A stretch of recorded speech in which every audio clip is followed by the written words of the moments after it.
નમસ્કાર દર્શક મિત્રો, હું છું વાહિદ સત્યના આપ નિહાળી રહ્યા છો હમ ટીવી ભરૂચ ન્યૂઝ.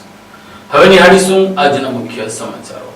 ભરૂચના આમોદ નજીક માતર પાસે દિલ્હી મુંબઈ એક્સપ્રેસ હાઈવે ઉપર કન્ટેનરના ટ્રક ચાલક દ્વારા ટાયરમાંથી પથ્થર કાઢતા હતા તે વખતે પાછળથી આવેલી મારુતિ કારે જોરદાર ટક્કર મારતા તેનું મોત નીપજ્યું હતું, જ્યારે 2 લોકોને ઈજા પહોંચી હતી.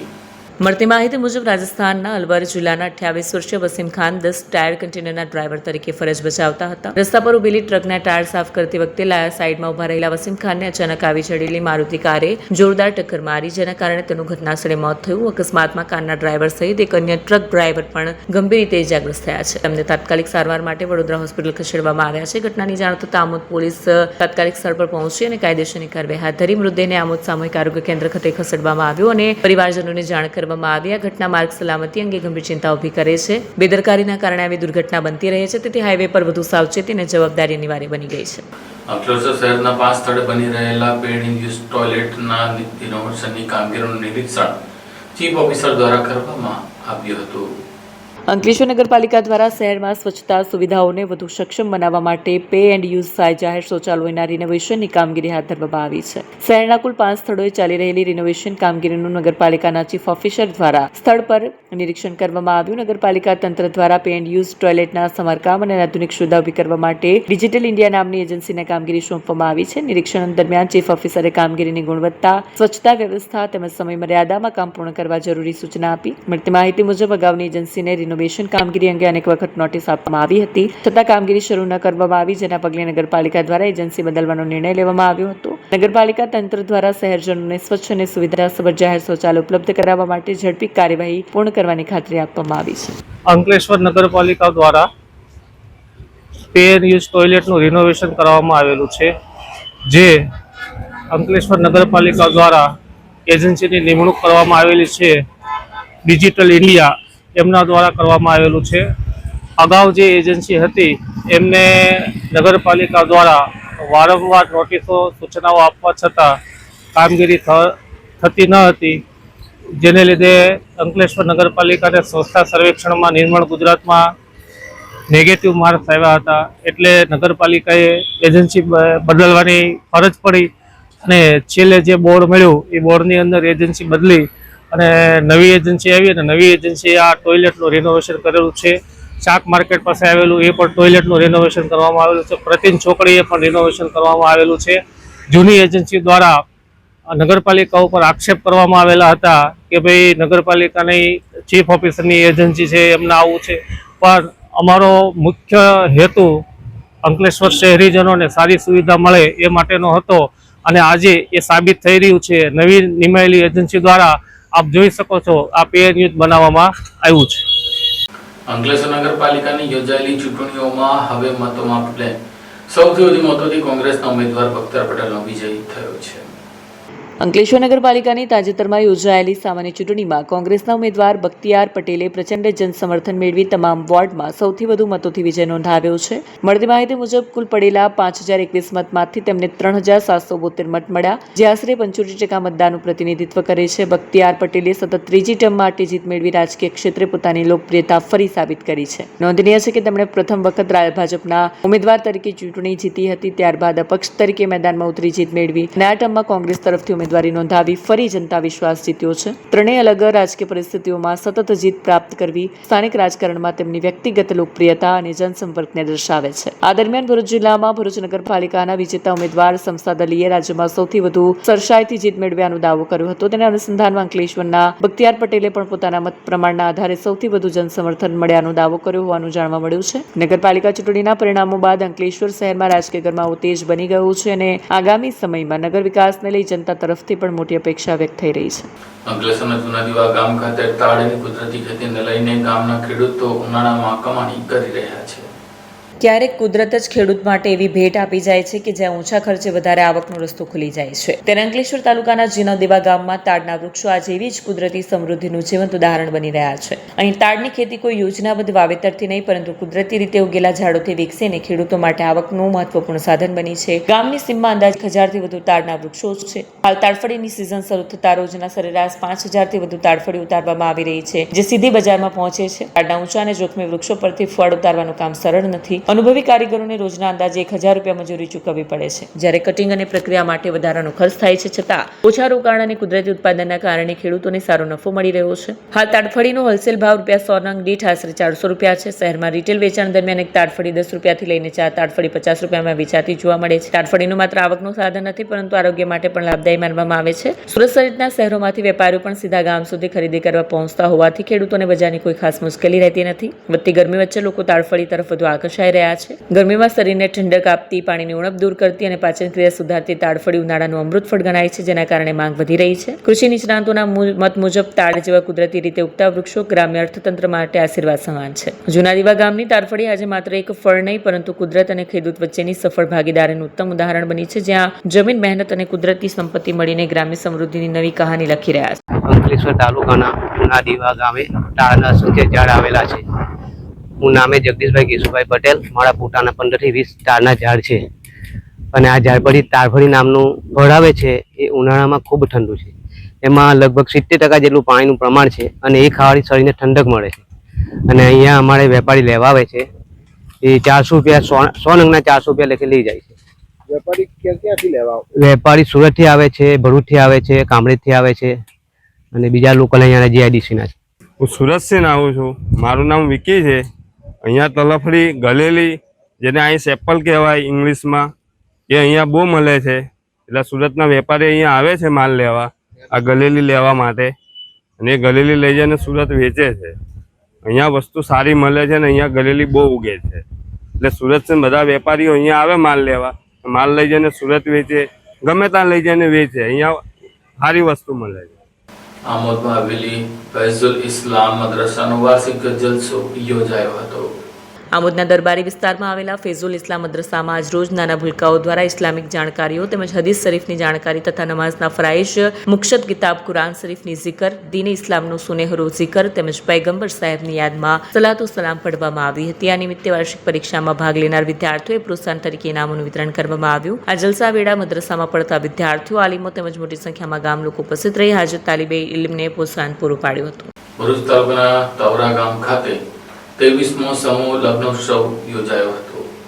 ભરૂચ તાલુકાના નવા તવરા ગામે 15 ગામ માછી પટેલ સમાજ વિકાસ મંડળ તથા નવા તવરા સમૂહ લગ્ન ઉત્સવ સમિતિ દ્વારા વિશાળ સમૂહ લગ્ન ઉત્સવનું આયોજન કરવામાં આવ્યું, જેમાં 23 નવદંપતીઓએ પ્રભુતામાં પગલાં માંડ્યા હતા. સમાજની આર્થિક સામાજિક પ્રગતિ માટે છેલ્લા 23 વર્ષથી સમૂહ લગ્ન ઉત્સવનું આયોજન કરવામાં આવે છે. ત્યારે આ સમૂહ લગ્ન ઉત્સવની પહેલ પણ નવા તવરા ગામના આગેવાન ભીખુભાઈ છોટુભાઈ પટેલ દ્વારા કરવામાં આવી હતી અને આજે 23મા સમૂહ લગ્ન ઉત્સવમાં 23 નવદંપતીઓ જોડાઈને સમૂહ લગ્ન ઉત્સવને ભવ્ય બનાવ્યો છે. સમૂહ લગ્નમાં જોડાણા તમામ નવદંપતીઓ પોતાના ઘરે ડીજે કે બેન્ડ વગાડવા પર પણ પ્રતિબંધ મુકાવવામાં આવ્યો હતો. સમૂહ લગ્ન ઉત્સવમાં જોડાયેલા લોકોએ સાદગીપૂર્ણ રીતે લગ્ન કર્યા. જ્યારે નવા તવરા ગામના મુખ્ય માર્ગ અને ગામની શેરીએ સમૂહ લગ્ન ઉત્સવ જાગૃતિ માટેની રંગોળી આયોજકોને ગામની બહેનો દ્વારા કરવામાં આવી હતી, જે રંગોળી લોકોનું આકર્ષણનું કેન્દ્ર બની. આ સમૂહ ઉત્સવ નવા તવરા ગામના સમૂહ લગ્ન ઉત્સવ કમિટી તથા ગામના યુવાનો બહેનો અને માતાઓએ ખૂબ મહેનત કરી વિશાળ સમૂહ લગ્ન ઉત્સવનું આયોજન કરાયું હતું. ભરૂચ સનાતન ધર્મના ગાદીપતિ પૂજ્ય સોમદાસ બાપુ, વાગરાના ધારાસભ્ય અરુણસિંહ રણા, સુકલતીર્થ જિલ્લા પંચાયત સદસ્ય જયરાજસિંહ પરમાર, તાલુકા પંચાયતના સદસ્ય રાકેશ ગોયલ સહિત ખૂબ જ મોટી સંખ્યામાં નામી અનામી લોકો ઉપસ્થિત રહી સમૂહ લગ્ન ઉત્સવને સફળ બનાવ્યો.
क्या आप अपनी ड्रीम जॉब सर्च कर रहे हैं? तो आपका वेट हुआ खत्म। हमारी कंपनी IICL में है कुछ amazing job openings. IICL are hiring PHP developer, data analytics, UI UX graphics designer, Node.js developer WordPress developer. From all over Gujarat. तो देर किस बात की, अप्लाई करें अभी और बने हमारी डायनामिक टीम का हिस्सा। विजिट करें हमारी वेबसाइट www.iiclindia.com/career या मेल करें अपना रेज्यूमे iiclindia06@gmail.com पर। हमारी टीम में आपको मिलेगा एक इनोवेटिव और क्रिएटिव एनवायरनमेंट ताकि आपकी स्किल्स हमेशा अपडेटेड रहे। Freshers can also apply. Contact now on 7041542766।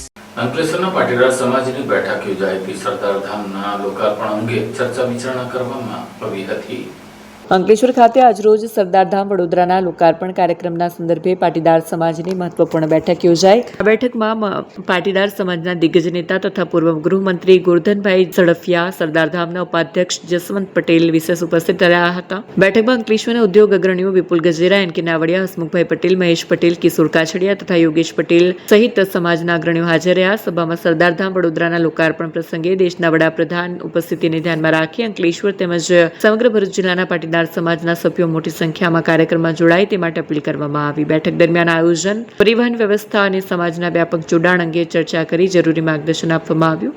આગામી 11મી મે દેશના યશસ્વી પ્રધાનમંત્રી આદરણીય મોદીજી સમસ્ત પાટીદાર સમાજ દ્વારા દીકરા દીકરીઓના શિક્ષણ, કૌશલ્યવર્ધન, સ્કિલ ડેવલપમેન્ટ, હોસ્ટેલ્સ અને સર્વાંગીણ રીતે પોતાના પગ ઉપર ઊભા રહી શકે એવી ઇન્સ્ટિટ્યૂટ શ્રી સરદાર વલ્લભભાઈ પટેલના નામથી સરદારધામ વડોદરામાં 2000 દીકરા દીકરીઓની આવી સંસ્થા એનું એમના વરદ હસ્તે લોકાર્પણ થવાનું છે. અને અમારા સંસ્થાના સરદારધામના પ્રધાન સેવક ગગજીભાઈ, જેમના વિચારથી આ રાજ્યના જુદા જુદા ઝોનમાં આવા સરદાર ધામ સંસ્થાના નિર્માણ થઈ રહ્યા છે. આજે અમે લોકો, મારી સાથે અહીંયા સરદારધામના ઉપાધ્યક્ષ જસવંતભાઈ પટેલ પણ ઉપસ્થિત છે. અમે આ મધ્ય ગુજરાતનો પ્રવાસ કરીને એમને આમંત્રણ આપી રહ્યા છીએ. અને આ માત્ર સંસ્થા એક સમાજના માટે નહીં પણ અન્ય સમાજોને પણ આમાંથી પ્રેરણા મળે ને ગામડામાં રહેતા ગરીબ પરિવારો જેમના માટે કોઈ નથી એવી સંસ્થાઓ ઊભી થાય. અને જેને કહી શકાય કે કોઈ પણ માણસનો જન્મ થવો હોય તો ઈશ્વરના હાથમાં છે. કોઈ ગરીબ છે તો એને ખભા પર બેસાડી શકાય. તો આવા હેતુથી આ જ્યારે કામ થઈ રહ્યું છે ત્યારે હું તો અંકલેશ્વર, ભરૂચના બધા જ લોકોને કહું છું કે પાટીદાર સમાજ એક એવો સમાજ છે જે બીજાની પણ ચિંતા કરતો હોય. ગામમાં હોસ્પિટલ બનાવે તો બધા સેવા લે, ગામમાં સ્કૂલ બનાવે તો બધાને સેવા મળે. આવા ભાવ સાથે જ્યારે સમાજ કામ કરી રહ્યો છે ત્યારે સમાજના સૌ અગ્રણીઓને મળવા માટે અહીંયા અમારા અંકલેશ્વરમાંથી ખૂબ મોટી સંખ્યામાં દાતાઓ પણ છે, અમારા સ્થાપક ટ્રસ્ટીઓ પણ છે મધ્ય ગુજરાત વડોદરા સંસ્થામાં. અને 51 લાખ રૂપિયાના અહીંથી 30થી વધારે દાતાઓ અંકલેશ્વરમાંથી છે. તો એ બધાને આમંત્રણ આપી અને એક સુંદર વ્યવસ્થા નિર્માણ થઈ છે. અને હું તો ઈચ્છું કે આવનારું ભવિષ્ય બધાનું, જે પણ યુવા પેઢી છે, બધા સમાજ, અને એક બીજું પણ વિઝન છે સાહેબ ત્યાં ડિક્લેર કરશે કે બધા સમાજ માટેની કોઈ વ્યવસ્થા થાય. વાલિયા તાલુકાના વાગલખોડ ગામના પ્રાથમિક શાળાના શિક્ષક દંપતીનો વિદાય સમારંભ યોજાયો હતો. વાલિયાના વાગલખોડ ગામની પ્રાથમિક શાળાના શિક્ષક કાલિદાસ રોહિત અને શિક્ષિકા જસુબેન ગોહિલ છેલ્લા 30 વર્ષથી ગામમાં શિક્ષક તરીકે ફરજ બજાવતા હતા. જેઓ વય નિવૃત્તને કારણે નિવૃત્ત થતા તેમનો વિદાય સમારંભ યોજવામાં આવ્યો, જેમાં શિક્ષક દંપતી દ્વારા કરવામાં આવેલ વિવિધ પ્રવૃત્તિ કામો અને બાળકોની વિકાસની વાતો કરવામાં આવી. કાલિદાસ રોહિતે જણાવ્યું કે આ શાળામાં આવ્યા પછી 100% રિઝલ્ટ આવે છે. શાળામાં પર્યાવરણ, વૃક્ષારોપણ, પ્લાસ્ટિક મુક્ત અભિયાન, ચકલી બચાવો અભિયાન, કરુણાનિધિ અભિયાન, પ્લાસ્ટિક મુક્ત શાળા, વૈદિક હોળી, કિચન ગાર્ડન આવી પ્રવૃત્તિ દ્વારા લોકસંપર્ક કરી શાળામાં 100% 100% હાજરીને ભાવિ બાળકોના વિકાસમાં સક્રિય રસ લઈ ગામનું નામ તાલુકા અને રાજ્ય કક્ષાની દિલ્હી કક્ષા સુધી પહોંચાડ્યું છે. તેમના હાથે એક દીકરી અર્ચના લેખિકા બનતા તેનું પુસ્તક મોરારી બાપુની વિમોચન કર્યું હતું. ત્યાં સુધી તેમને 12 એવોર્ડને જશુબેનને 6 એવોર્ડ મળ્યા છે, જેમાં મોરારી બાપુનો ચિત્રકૂટવા એવોર્ડ સામેલ છે. આ સમારંભમાં રિટાયર્ડ ટીડીઓ મુરજીભાઈ ભાઈલાલભાઈ, ગામના એસએમસી સભ્યો, ગ્રામ પંચાયતના સભ્યો, વડીલો, અગ્રણીઓ, શિક્ષકો હાજર રહ્યા અને ભાવવિધોર વિદાય આપવામાં આવી. મને બિલકુલ નથી ખ્યાલ કે મારે બોલવાનું પણ આવશે, પણ જ્યારે મમ્મી પપ્પાની વાત આવે છે તો મને બોલવા માટે કોઈ પણ રોકી નહીં શકે. અને પેલું એવું અંદરથી લાગણી આવે કે મમ્મી પપ્પા માટે જેટલું બોલીએ, જેટલું કરીએ, જેટલું માન સન્માન આપીએ, જેટલું પણ એમના માટે કરીને એટલે દરેક વસ્તુ મારા માટે ઓછી પડશે. એ મને કોઈ એવું કહેશે ને કે એમના માટે પુસ્તક લખી દો, તો પુસ્તક એક નહીં લખું, કેટલા પુસ્તક લખીશ તો મને નથી ખબર. કેમ કે એમણે મારા જીવનને જન્મ આપ્યો. જન્મ આપ્યા પછી જે એમણે મારા માટે મને જેટલી કદાચ મને યાદ નથી એની કરતાં વધારે વસ્તુ મારા રિલેટેડ, મારા ભાઈઓના રિલેટેડ દરેકે દરેક વસ્તુ મારા માતા પિતાને યાદ હશે કે એમણે મને નાનપણથી જ્યાંથી મોટી કરી છે ત્યાંથી એમના મગજના જે મેમરીઝ છે તે મારી કરતાં વધારે મારા ભાઈઓ માટે, મારા દીકરા માટે, મારા ભાઈના છોકરા માટે એ બધી મેમરીઝ એમના માટે વધારે છે. કેમ કે એમણે એ વસ્તુ એમની આંખોથી જોઈ છે, સમજી છે, મહેસૂસ કરી છે. અને આજે જ્યારે પપ્પા શિક્ષક છે, સોરી હવે તો હતા શબ્દ લગાવવો પડશે મારે. પપ્પા લોકો જ્યારે શિક્ષક છે તો એમણે જે જીવન જે શિક્ષકને આપ્યું છે તે ખરેખર કહું તો અમારા ઘર કરતાં વધારે એમણે એમની સ્કૂલને ગણી છે. અમારા ઘર કરતાં વધારે એમણે અહીંયા ગાડી સમય એટલો આપ્યો છે, એમને એવું જીવન સમર્પણ કર્યું છે. એમ બસ બીજું કંઈ નથી કર્યું એમણે. કદાચ રાતે 1 કે 2 વાગે બી મારા પર મેસેજ આવતો હશે ને પપ્પાનો, એટલા માટે આવે કે બેટા સવારે ઉઠીને જરાક મારા સ્કૂલનું આટલું કામ પતાવી દેજે, એક મારી માસિક ટપાલ બનાવી દેજે, એક મારો પગાર પત્રક બનાવી દેજે, તું આટલું જરાક મારું કામ પતાવી દેજે. કદાચ એને રાતે ઊંઘમાં બી મને એવું લાગે કે અમારા દીકરાઓ કરતાં છોકરીઓ કરતાં વધારે એને સ્કૂલ યાદ આવતી હતી કે અમારે આજે સવારે સ્કૂલે ગઈને આ કામ કરવાનું છે, મારે સ્કૂલે જઈને પેલું કરવાનું છે. પપ્પાનો એક ફોન આવે કે હા બેટા, એટલે મેં ઊંઘમાંથી કીધું હા પપ્પા બોલો શું થયું, એટલે પપ્પા કહે છે કે આ કરવાનું છે. મેં કીધું હા પપ્પા હું કરી દઈશ, તમે ચિંતા નહીં કરો. એવી રીતના પપ્પા અને મમ્મીએ હંમેશા પપ્પાને એટલો સહકાર આપ્યો છે કે એની ખરેખર એમ વાત જ થાય એવી નથી. એમ કે મમ્મી દરેક હાલ ચાલ બધી વસ્તુમાં પપ્પા કંઈ પણ બોલે હા થઈ જશે, હા થઈ જશે, હા થઈ જશે. મમ્મીએ કદી ના બોલ્યું જ નથી એમના મોંમાંથી કે ના મારે આ નહીં થાય. એમ મમ્મીએ પપ્પાએ જે વસ્તુ કીધી હશે કે મારે આ વસ્તુ કરવાની છે, આ વસ્તુ કરવી છે, તો મમ્મીએ હંમેશા એમાં હા જ પૂરી હશે કે હા થઈ જશે ને કરીશું. એમાં કોઈ શંકાને સ્થાન નથી. એમણે અમારા જીવન માટે પણ એટલું બધું કર્યું છે. અમને ભણાવ્યા, ગણાવ્યા. આજે અમે જે કંઈ જગ્યાએ છીએ, જે કંઈ કરી રહ્યા છીએ તે બધું એમના થકી જ છીએ. એમણે મને હંમેશા કોઈ પણ વસ્તુ માટે રોકટોક નથી કરી, કોઈ પણ વસ્તુ માટે એમણે મને નથી કરી. એમણે મને એક દીકરાની જેમ ઉછેર આપ્યો છે. હું એક દીકરી નથી બધાવું કે પપ્પા હંમેશા બધાનો કે આ મારો દીકરો છે ત્રીજો, કે પપ્પાએ હંમેશા મને એક દીકરી તરીકે ને પણ દીકરા તરીકે જ આજે આટલી એક બનાવી છે. એમણે આટલી મોટી કરી છે એમણે, તો એક દીકરા તરીકે જ એમણે મને મોટી કરી છે. એમણે મને કદી પણ એક દીકરાથી ઓછી નથી સમજી. અને એ વસ્તુ હું ગૌરવ અનુભવું છું કે હા એમનો એક ત્રીજો દીકરો પણ હું છું. એમ કહેવા જાઉં તો બધું બહુ છે. પણ ભરૂચના આત્મીય હોલ ખાતે સરદાર ધામ સંસ્થાના લોકાર્પણ કાર્યક્રમ માટે બેઠક યોજવામાં આવી હતી. મિશન 2024 અંતર્ગત મધ્ય ગુજરાતમાં એક ભવ્ય અને ઐતિહાસિક આયોજનને લઈને તૈયારીઓ તેજ બની છે. સરદાર ધામ સંસ્થાના સંકલન હેઠળ વડોદરામાં 150 કરોડના ખર્ચે નિર્મિત ડોક્ટર દુષ્યંત અને દક્ષા પટેલ સંકુલના લોકાર્પણ સમારોહને સફળ બનાવવા ભરૂચના આત્મીય હોલ ખાતે મહત્વપૂર્ણ સંકલન મીટિંગ યોજાઈ હતી. આ ભવ્ય સમારોહમાં ભારતના વડાપ્રધાન નરેન્દ્ર મોદી પોતાના વરદ હસ્તે કુલ 2000 દીકરા દીકરીઓ માટે નિર્મિત આધુનિક સંકુલનું લોકાર્પણ કરશે. કાર્યક્રમને સફળ બનાવવા પૂર્વ ગૃહમંત્રી ગોરધન ઝડફિયા અને જસવંત પટેલના માર્ગદર્શન હેઠળ યોજાયેલી બેઠકમાં વિવિધ ઔદ્યોગિક અને સામાજિક સંસ્થાઓના આગેવાનો જોડાયા હતા. બેઠક દરમિયાન આયોજન, જવાબદારી અને વ્યવસ્થા અંગે વિસ્તૃત ચર્ચા કરવામાં આવી. આ પ્રસંગે પૂર્વ પ્રમુખ યોગેશ પટેલ, નિરલ પટેલ, શૈલા પટેલ, સંજય પટેલ સહિતના આગેવાનો ઉપસ્થિત રહ્યા. આ ભવ્ય સમારોહ 11 મે 2026ના રોજ સાંજે 4:30 કલાકે વડોદરા ખાતે યોજાશે, જેમાં ગુજરાતના મુખ્યમંત્રી ભૂપેન્દ્ર પટેલ અને નાયબ મુખ્યમંત્રી હર્ષ સંઘવીની વિશેષ ઉપસ્થિતિ રહેશે. પાટીદાર સમાજ સહિત તમામ લોકોને ઐતિહાસિક પ્રસંગે મોટી સંખ્યામાં હાજર રહી કાર્યક્રમને ભવ્ય સફળતા અપાવવા માટે ખાસ આમંત્રણ છે.